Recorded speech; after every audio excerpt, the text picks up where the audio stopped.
Hey, and welcome to the Short Stuff. It's Josh, it's Chuck, and we're both alive for now. Well, I'll tell you what, buddy. If I was ever dead, I would want you to make sure of it by killing me again.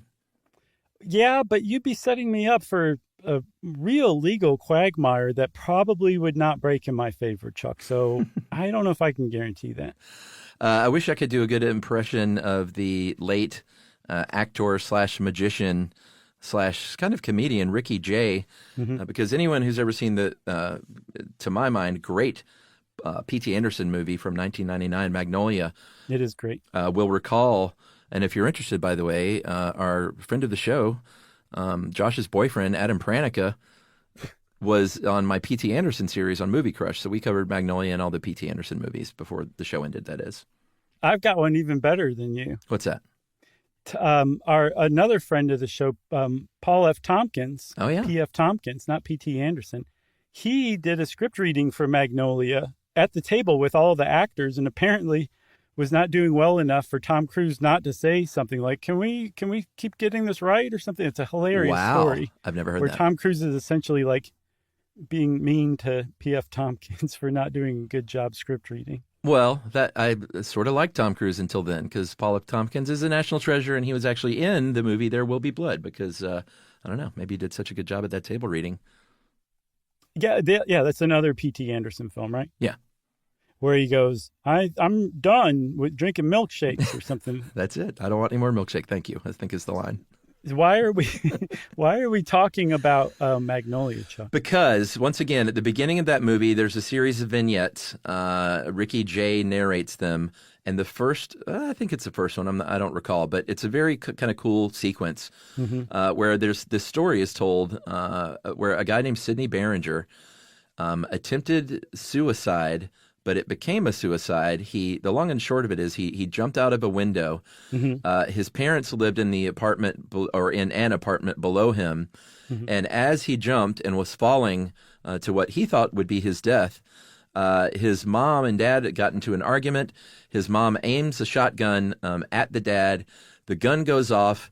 It goes through the window, missing the father, and kills the son on his way down to land.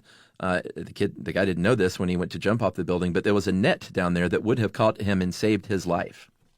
Yeah. So it went from him taking his own life to his mom murdering him to his suicide being ruled an attempted one. He couldn't have completed it because of that net. But it gets even crazier because when the police show up, the mom and dad say, "We have no idea how the shotgun was loaded. We use it to threaten one another all the time, so we know not to load it." And upon more investigation, they found that Sidney had loaded it. So he loaded the gun that killed him. And so the medical examiner ruled it a suicide after all. That's right. This story is not true, as it turns out. It was based on the story of Ronald Opus, which came from an oral story of the president of the American Academy of Forensic Sciences, Don Harper Mills. In 1987, he told the story at a banquet, eventually found its way to the internet, but Mills maintains that he made it up to illustrate how turning up new evidence can completely alter the outcome of a coroner's ruling. Right. Woo. And it's a really good example of just how strange turns of events in evidence collection can completely alter a medical examiner's ruling on the cause of death. And that also applies to an entirely niche, I guess, area of legal scholarship, which is, can you murder someone who's already dead? And it turns out it's not nearly as straightforward as you would think. All right, let's take a break. What a tease. And Thanks. We'll come back with more talk of Boogie Nights and Hard Eight right after this. Stuff you should know.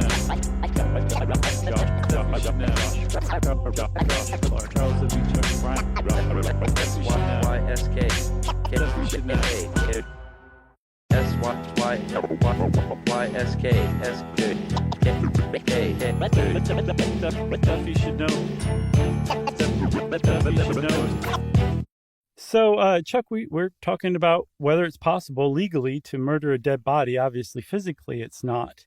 And there's actual case law where people have done something like this, and legal scholars, prosecutors, defense teams juries have had to sort this out. And one of the best known ones came in France in 1986. That's right, with the death of Monsieur Wilkins. Monsieur Wilkins got in a brawl with Monsieur Charot. Is that right? Mm-hmm. Okay. Well, I mean, it's Monsieur Charot. What did I say? Monsieur. How do you pronounce it? Monsieur. Really? Why is it M-O-N? Is that all silent?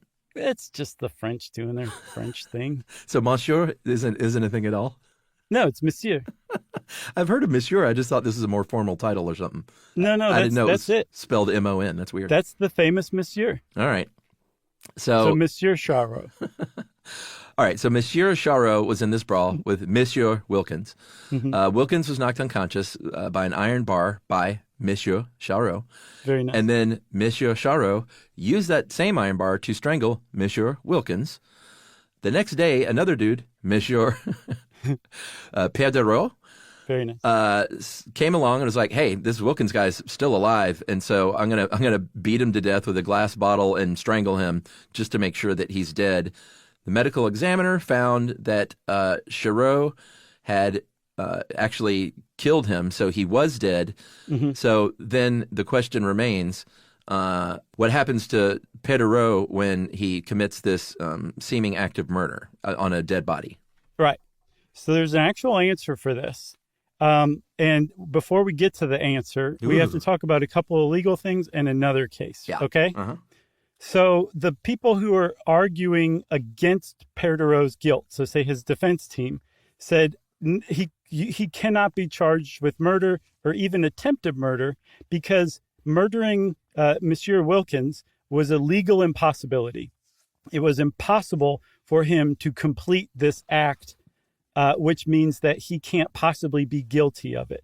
And that was apparently a longstanding idea in law, that of this idea of a legal impossibility and guilt, right? And so some people said, okay, that's actually a pretty good explanation. I think he might not be guilty. And other people said, wait. Forget this legal impossibility mumbo jumbo. What we think is more important is intent.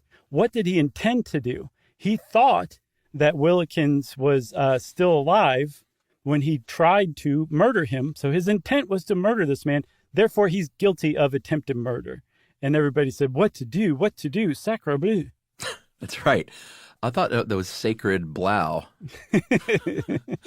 So they said we must look to see if there's any precedent. That was in the 80s, and I don't know if they actually looked at the American case or not, because you can't really set precedent on someone else's country, right? No, it's not precedent necessarily, but I think like it's out there. Sure, yeah. Okay.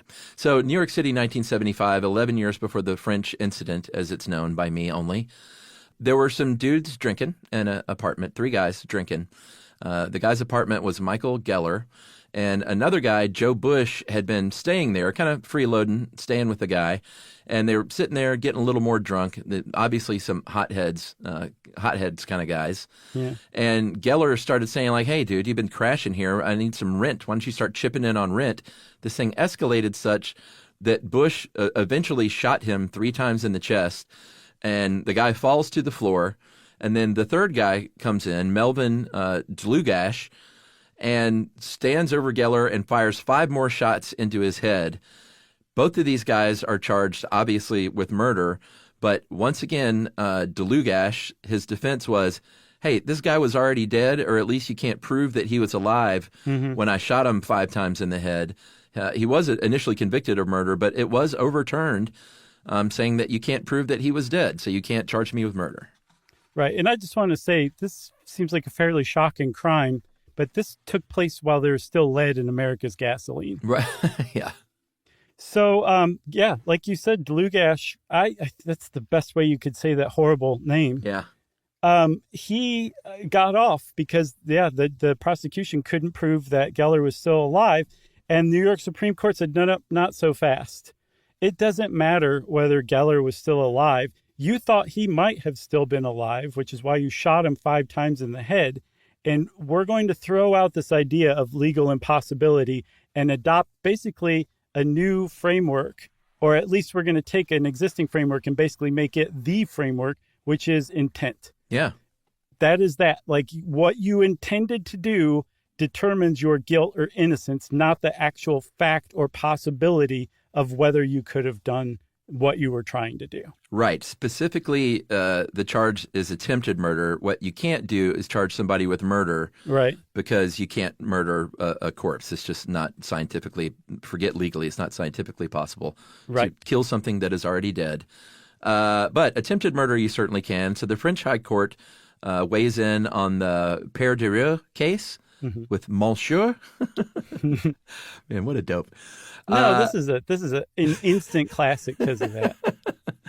And they came to the same conclusion, and they said, all right, you're guilty of attempted murder then because our friend the Yanks across the pond, they informed our opinion on this, perhaps. Yeah, perhaps. So there's at least one more that we want to call out. This actually happens with surprising frequency. I would not think that there would be more than one or two cases, but there are some here or there. One that I saw was that it's sometimes used to prosecute cops who shoot people a bunch of times. There was a cop in Toronto who a guy came at with a knife and he shot him 3 times and the guy dropped.